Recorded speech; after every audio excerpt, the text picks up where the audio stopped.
펜앤드마이크의 정규재 주필이 고별 방송을 겸한 은퇴식 이런 것을 했습니다. 그게 2023년 3월 13일 오전이었습니다. 그리고 보니 그 하루 전인 3월 12일에 광안리 브루스라는 정주필의 또 다른 유튜브가 있지 않습니까? 거기에서 정주필의 페이스북 글을 소개했습니다. 간략히 보면 그 내용이 이런 겁니다. 은퇴 신고. 펜앤드마이크에서 은퇴하게 되었다. 구글이 유튜브 수익 창출을 전면 봉쇄한 것을 비롯해서 여러 가지 이유가 있지만 핵심은 이제 지쳤다. 당분간은 무조건 쉬겠다. 충전이 필요하다. 페이스북도 문을 닫는다.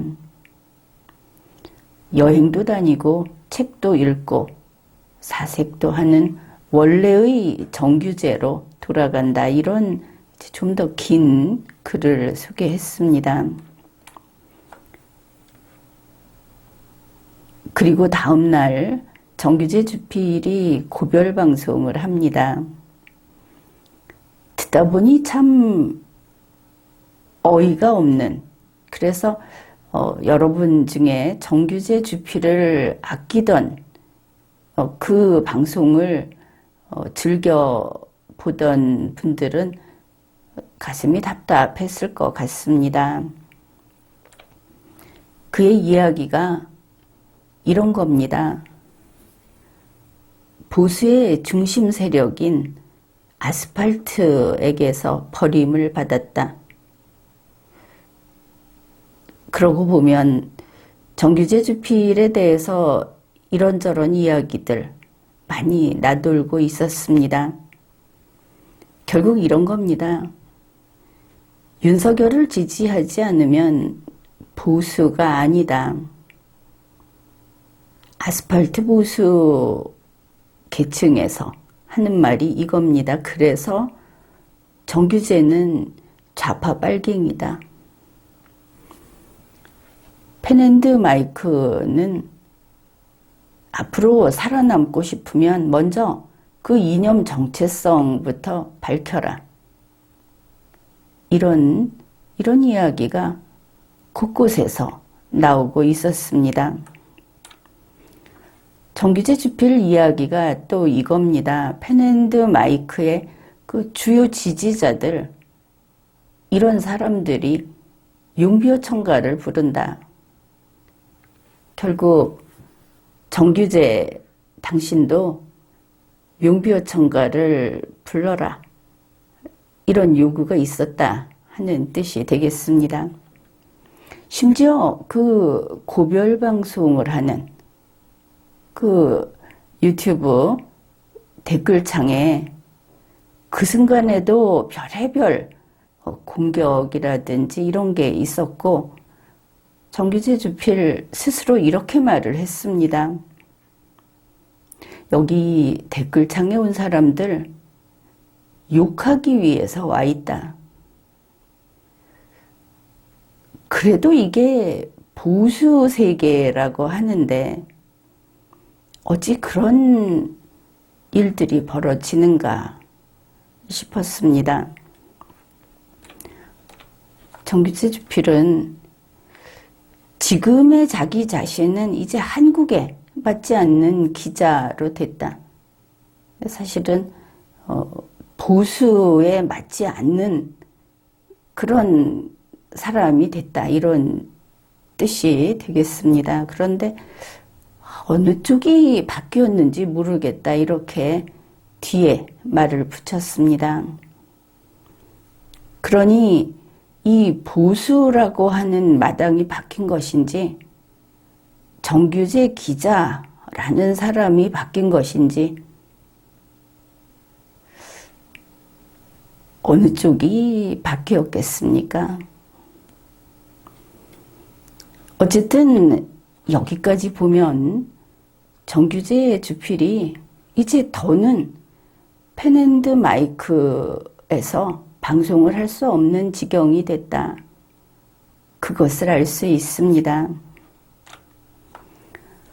윤바가 아니라는 이유로 펜앤드 마이크에 더 있을 수 없게 됐다. 윤석열을 지지해라. 바로 그게 문제였고, 그게 정규재 주필을 견딜 수 없게 만들었고, 그게 핵심이다. 이렇게 보였습니다.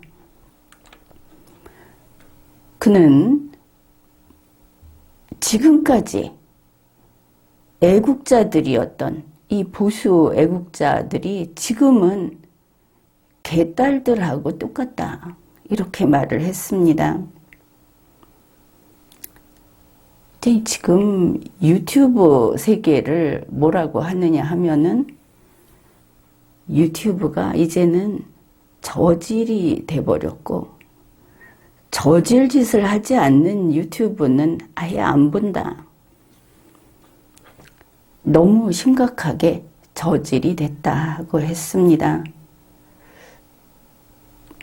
아스팔트 보수가 윤바가 아니면 좌파 빨갱이다 이렇게 말을 하듯이 개딸은 이재명이 아니면 민주당이 아니다 이러고 있지 않습니까? 과연 그의 말이 틀리지 않구나.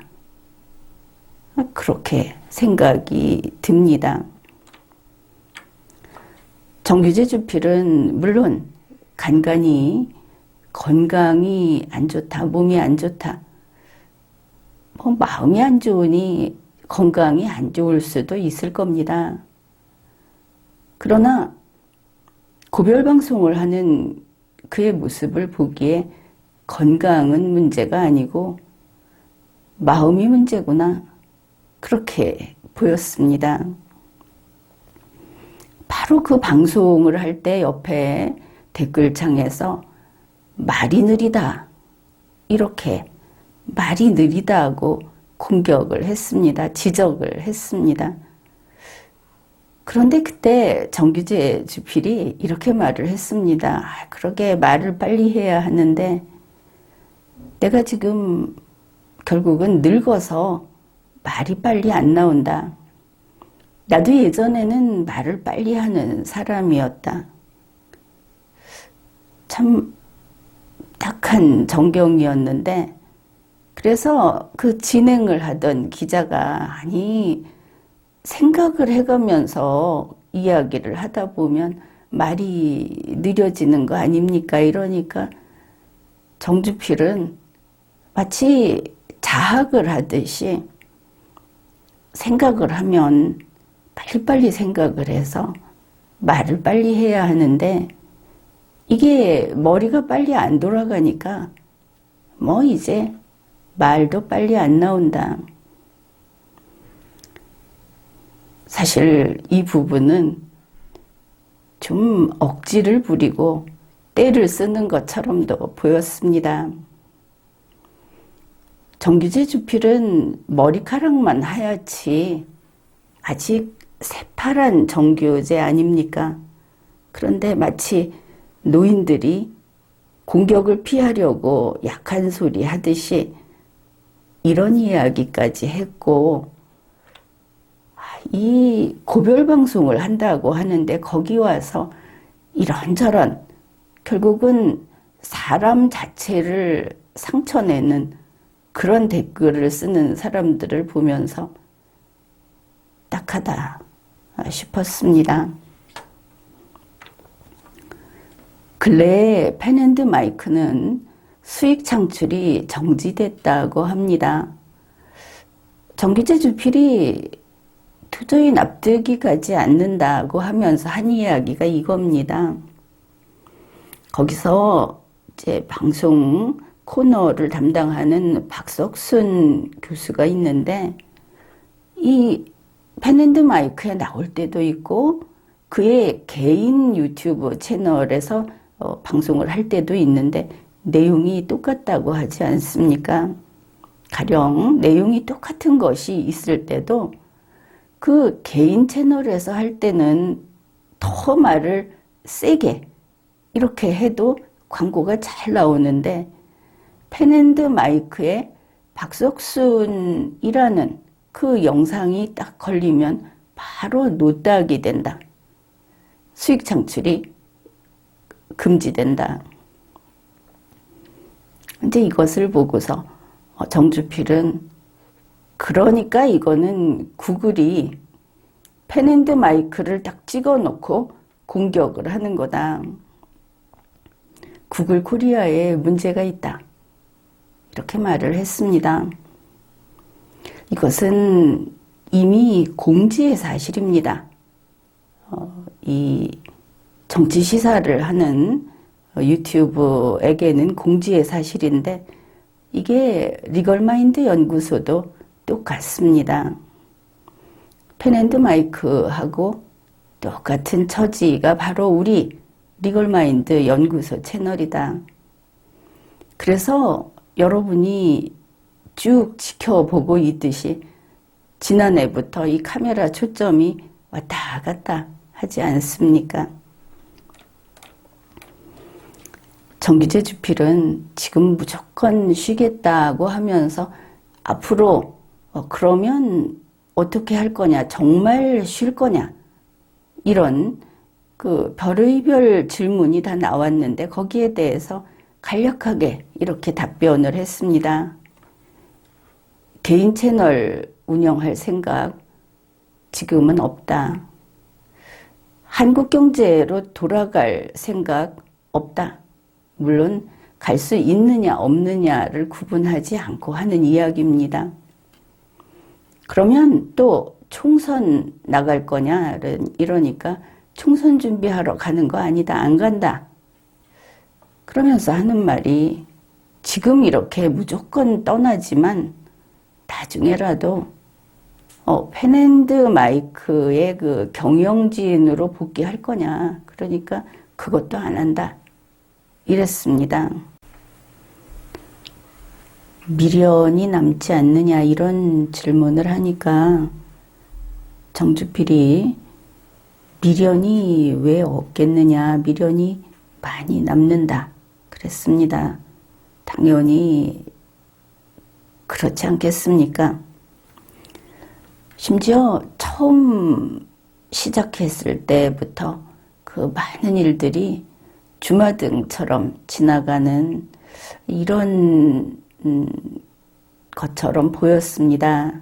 그가 하는 말이 많은 돈을 들이고 또 자원을 투입을 했는데 내가 가진 자원을 다 투입해서 참 열심히 했는데 이제 떠나야 한다 하는 한계를 느낀다. 그런데 이거 지극히 논리적인 결정이다 이렇게 말을 했습니다. 그러면서도 몇 달 쉬어보고 건강이 회복되면 그리고 펜앤드마이크에서 프로를 하나 준다면 정치가 아닌 심각하지 않은 거 인문학 강좌나 아니면 고전 읽기라든가 그런 거라도 해보고 싶다. 가능하면 펜앤드마이크로 돌아오고 싶다. 아니 정치 논평은 안 한다. 정치 논평 하지 마라 그러니까. 여기에서 정주필이 그 펜앤드마이크에 대한 애정 또 자신의 일 사실은 자기가 그렇게 정성을 쏟았던 거기에 대한 애착 이런 것을 읽을 수 있었습니다. 결국 펜앤드마이크가 살기 위해서 정규재 주필이 쫓겨가는 것을 알 수 있는 겁니다. 그가 이것은 논리적인 결정이다 그랬는데 논리적이라는 말은 합리적이라는 뜻입니다. 그러니 이거는 건강도 아니고 개인 사정도 아니고 뭐 토라져서 개인 감정, 기분 나빠서 이런 것도 아니다. 결국 본인의 뜻이 아닌 타의에 의해서, 그리고 뭐 굳이 이야기하자면 계산기 두드려 보니까 어쩔 수 없어서 이런 뜻으로 보면 되겠습니다. 이렇게 됐는데 그렇다면 이제 정규제 주필은 어디로 갈 것인가? 3월 9일에 그 유튜브 광안리 블루스 거기 보니까 부산시장 선거 때 그거 만들지 않았습니까? 거기에서 벌써 그때 이렇게 알렸습니다. 정규제 주필이 건강 등 여러 가지 사정으로 펜앤드마이크를 잠시 떠납니다. 그러나 광안리 블루스의 폰평 프로는 계속합니다. 이제 폰평 프로라고 하는 것을 보니까 얼굴이 그냥 사진으로 나오는 것인지 어쨌든 그 스튜디오에서 정규 방송을 찍는 건 아닌, 그리고 아마 그 다루는 내용도 정치 시사는 아닐 것으로 보이는, 그거는 계속한다. 이렇게 공지를 올렸습니다. 그러니 폰평 프로라고 하는 것은 정치 시사가 아니지 않습니까? 제대로 된 방송도 아니고, 그렇다고 해서 정규제 개인 방송도 아니고, 어디 정규제 주필이 갑자기 무슨 인문학 강의하는 사람입니까? 뭐라고 해도 경제 분야라든지 결국은 정치 시사를 다뤄야 하는 사람인데, 그렇다면 정규제 주필은 앞으로 어디에 가서 무엇을 할 것인가? 참으로 고민이 클 것입니다. 고별방송을 들어보면 갈 곳이 없어 보였습니다. 펜앤드마이크로 다시 오겠다, 다시 오고 싶다고 하지만 어떻든 이제 희망도 없어 보입니다. 정주필은 이제 이런 이야기를 합니다. 정치 시사 유튜버들이 그 조직을 유지하기 위해서 하는 수 없이 가짜뉴스를 한다.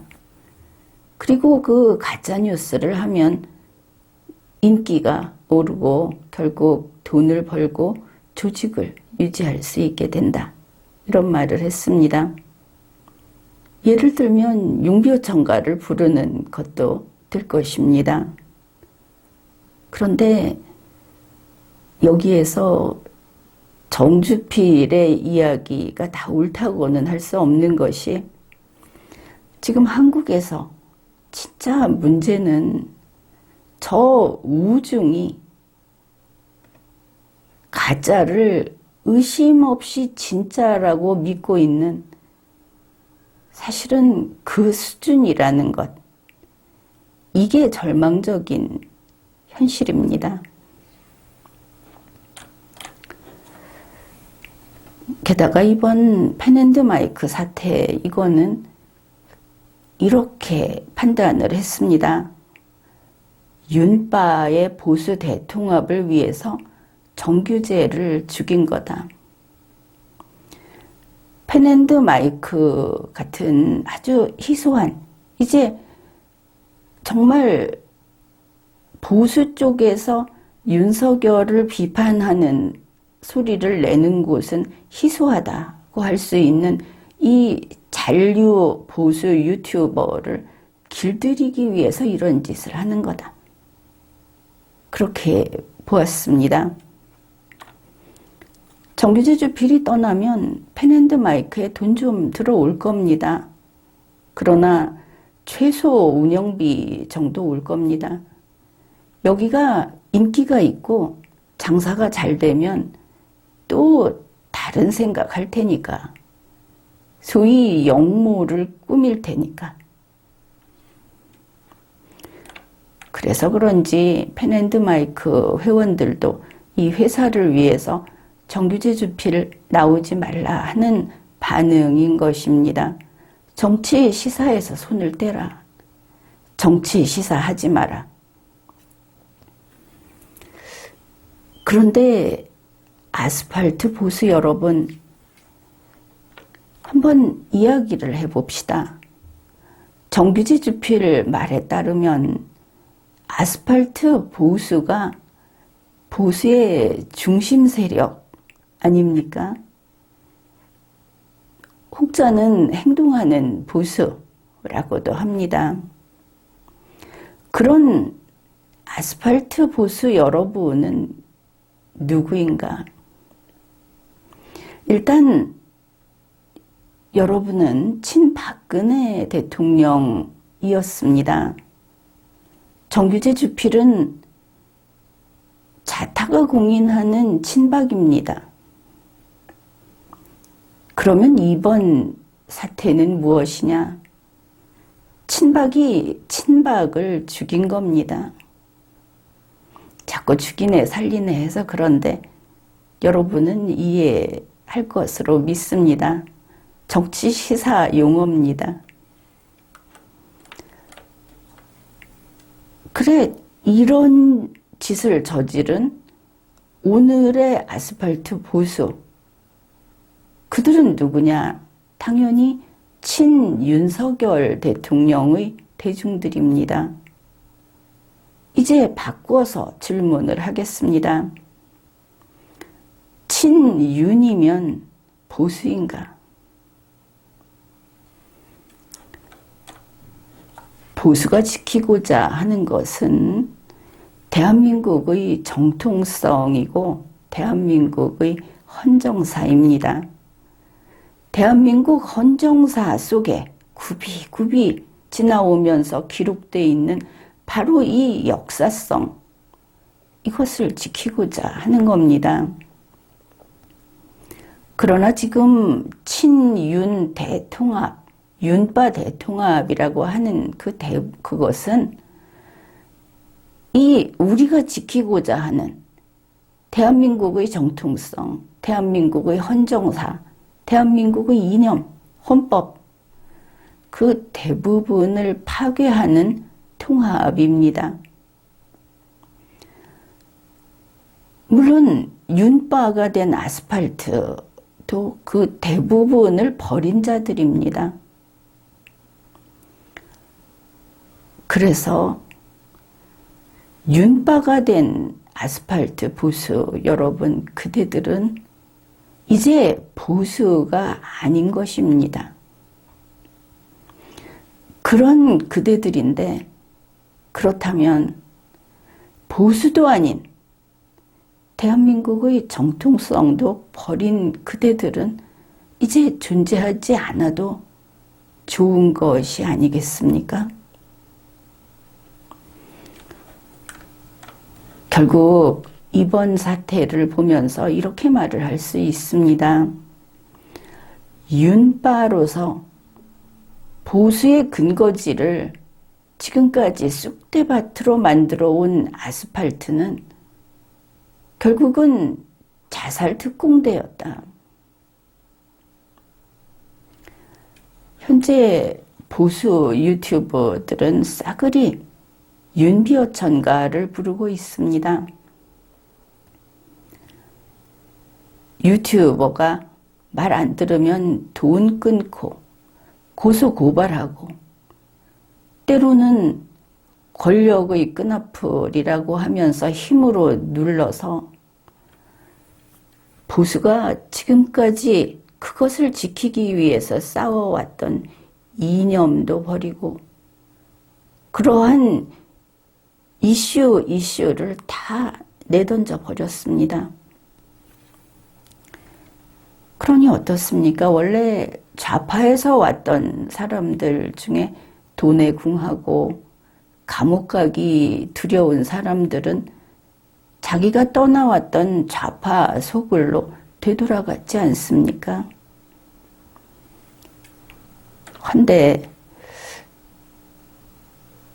보수의 지지자들을 가지고 있으면서 좌파로 가도 그래도 괜찮다는 것은 정말 비극입니다. 왜냐? 아스팔트 보수가 윤바로 되면서 보수의 이념을 버리지 않았습니까? 그러니 그들이 도로 좌파 이렇게 돼도 아스팔트들하고 이념 충돌이 없는 겁니다. 그러다 보니 좌파로 되돌아간 사람들은 좌파에서 돈 받고 아스팔트에서 돈 받고 영업상 계산을 해보면 이게 더 이득이다. 그렇게도 보이는 것입니다. 그러고 보니 유튜브 세상에도 그리고 아스팔트에도 이제 보수는 없어졌습니다. 더불어민주당하고 국민의힘을 봐도 어느 정도 통합이 된 것 같지 않습니까? 그들은 같은 이념으로 같은 정책을 가지고 경쟁하고 있습니다. 좌파니 우파니 야당이니 여당이니 이런 소리를 하지만 사실은 정책도 똑같고 주장하는 것들도 똑같고 단지 이재명이냐 이낙연이냐 문재인이냐 또 형식적으로 우파라고 하는 윤석열이냐 이쪽에는 사람도 별로 없는데 그래 이 추종하는 사람에 따라서 아주 맹렬하게 싸우기는 싸우는데 이름을 쏙 빼고 나면 구분이 되지 않습니다. 양쪽이 다 똑같습니다. 다만 지금은 아직 이름이 걸려 있으니까 누구니까 정답이다. 이재명이니까 정답이다. 윤석열이니까 정답이다. 이런 상황일 뿐입니다. 그러면 이것을 뭐라고 여기에 뭐라고 그 제목을 붙일 수 있을까? 바로 이것이 김한길의 새시대 대통합입니다. 보수는 아니니까 만족스러운 거 아니겠습니까? 아스팔트 윤바가 뭐 했느냐? 김한길의 새시대 대통합을 이루어주고 있었던 겁니다. 그걸 하느라고 자살특공대 노릇을 하고 이념 버리고 정신 나간 짓들을 했던 겁니다. 자, 이렇게 되면은 야, 이거 좌파가 이제 30년이 아니라 영구 집권이 가능한가? 이념에 있어서 이런 생각을 할 텐데 또 그런 생각하는 분들을 위해서 또 이야기를 하겠습니다. 그렇다고 해서 김한길의 대통합이 프롤레타리아 혁명의 성공도 아니다. 이걸 분명히 알아야 합니다. 한국의 좌파 여러분, 여러분이 꿈에서 깨어나야 할 때가 됐습니다. 물론 21세기는 사회주의라는 가면을 쓰지 않아도 정말 공산주의의 모든 요소를 다 드러내도 되는 시대이기는 합니다. 지금 한국의 형편을 보더라도. 그런데 그 공산주의가 뭔가를 봅시다. 21세기 공산주의는 엄연히 수정주의입니다. 이것을 인정해야 합니다. 공산당이 이끄는 공산당이 유일당인 정권에서는 수정주의를 원수로 여기고 있는데 지금 당신들 21세기의 공산당들 몽땅 수정주의다. 혹시 좌파의 순수성을 찬양하던 분들 깜짝 놀랐습니까? 중국, 북한, 한국 공산주의자가 부자입니다. 기득권 세력입니다. 우리 한국은 지난 30여 년 민주화 시대를 거치면서 이렇게 됐습니다. 다시 정리를 해드리겠습니다. 공산주의자가 부자고 기득권 세력이다. 뭐냐? 공산주의자가 부르주아다. 과거 공산주의 처음 나왔을 때하고는 완전히 뒤집힌 겁니다. 지금 한국의 좌파들, 자기들의 그 기득권 수호하려고 온갖 부패를 저질렀지 않습니까? 그러면 이제 답이 나옵니까? 지금은 좌파가 타도 대상인 새 시대인 것입니다. 좌파의 순결성은 없습니다. 민중분기, 빨갱이 그런 거 좋아하지 말라고 해야 하는 겁니다. 오늘날 세계 좌파들, 세계 공산주의자들 혈관에는 돈이 흐르고 있습니다. 돈독이 올라 있는 겁니다. 민주당, 정의당, 심지어 공산주의 계열의 정치 세력들 잘 생각을 해 보십시오. 누구누구 할 것도 없습니다. 한번 헤아려 보십시오. 아마 쉴 새 없이 손가락을 꼽을 수 있을 겁니다. 다들 돈 받아 먹고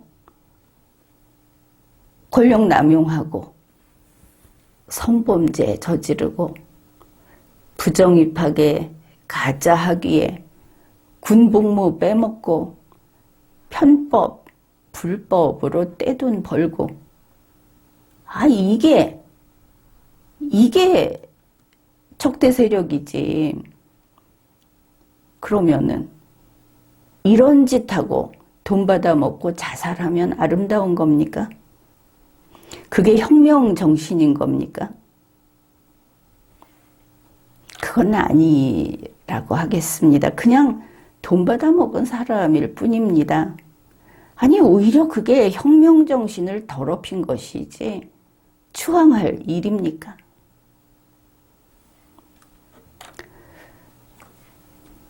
아무튼 김한길의 새시대 대통합을 하면 이게 윤석열에게 이루을까? 안 됐지만 그것 또한 아니라고 봅니다.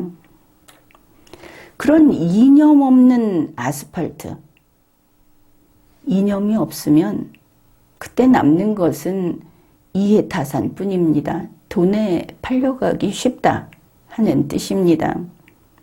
혹은 이제 우중이 돼서 말귀도 알아듣지 못하고 그저 시키는 대로 주문을 외우듯이 이렇게 하는 어리석은 무리가 됐기 때문에 딱 한 가지 명분만 던져주면 또 와르르 넘어갑니다.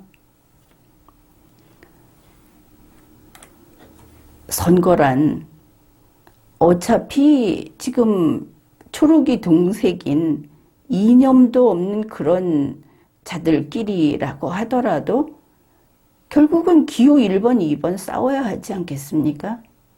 싸움인 겁니다. 피 터지게 싸워야 하는 겁니다. 그런데 이런 식으로 평정을 해서 윤빠라고 하는 그 우중이 이렇게 허술하다는 겁니다. 지금의 아스팔트는 전사도 아닙니다. 다들 말하는 개떼에 불과한 겁니다. 개떼니까 개딸하고 똑같이 노는 것인지도 모르겠지만 그런데 또 다른 측면이 있습니다. 이 개떼라고 하는 것은 밥 주는 주인에게 항상 충성하는 그런 충성심이 없는 그게 또 특징입니다. 이념이 없으니까. 무슨 말이냐. 윤석열이 저건 다 내 집에 있는 개떼야, 개들이야 이렇게 생각하고 있던 그들에게 도리어 물어뜯길 수 있다 하는 이야기입니다. 그래 걱정이 된다. 그러면 이거 아예 다 처분을 해버릴까? 그러면 윤석열의 지지자가 없어지지 않겠습니까? 윤석열이 못 버티게 되는 겁니다. 자, 이런 누구 하나도 아주 크게 안정적이거나 승세를 잡거나 할 수 없는, 그러면서 다 같이 더 수준 낮은 쪽으로 떨어지고 있는 이런 환경에서 어쩌면 김한길이 또 김한길을 총알바지로 내세운 어떤 모종의 원탁회의가 머지않은 시점에 허수아비들을 다 처리하고 모습을 드러낼 수도 있을 겁니다. 이거는 좀 두려운 이야기가 아니겠습니까? 정치권에서는. 다른 한편 윤석열을 저거 우리가 만든 허수아비야, 이렇게 여기는 그런 보수가 있다고 합시다. 저 윤석열은 빈 깡통이지만 우리가 만들어줬고 우리가 조종할 수 있는 빈 깡통이고, 좌파 그리고 민주당하고 싸워줄 우리의 사냥개야, 이렇게 믿는 보수가 있다면 그들도 정신 차려야 합니다. 총선 승리라고 하는데 용비어천가 부르면 총선에 승리할까? 정저지와 이런 개구리들이 단일 대우로 추신구라가 되는 것은 아닐까? 이것 또한 코미디, 비극적인 코미디인데, 추신구라 하면은 또 좀 낭만이 있지 않습니까?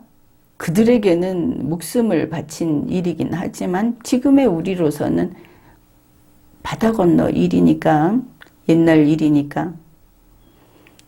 왜 이게 여기서 개구리떼가, 우물 속의 개구리떼가 머리띠 메고 추신구라가 되겠다 해도 그것도 되지 않는다 하는 이야기는 윤석열을 지키기 위한,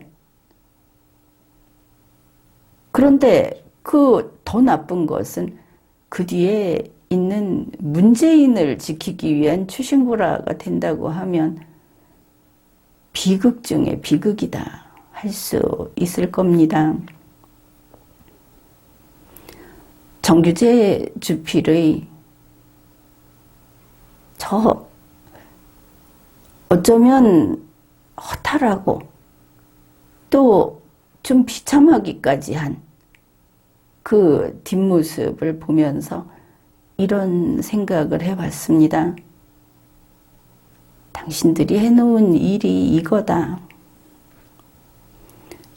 이념을 잊은 보수 여러분, 분하지 않습니까?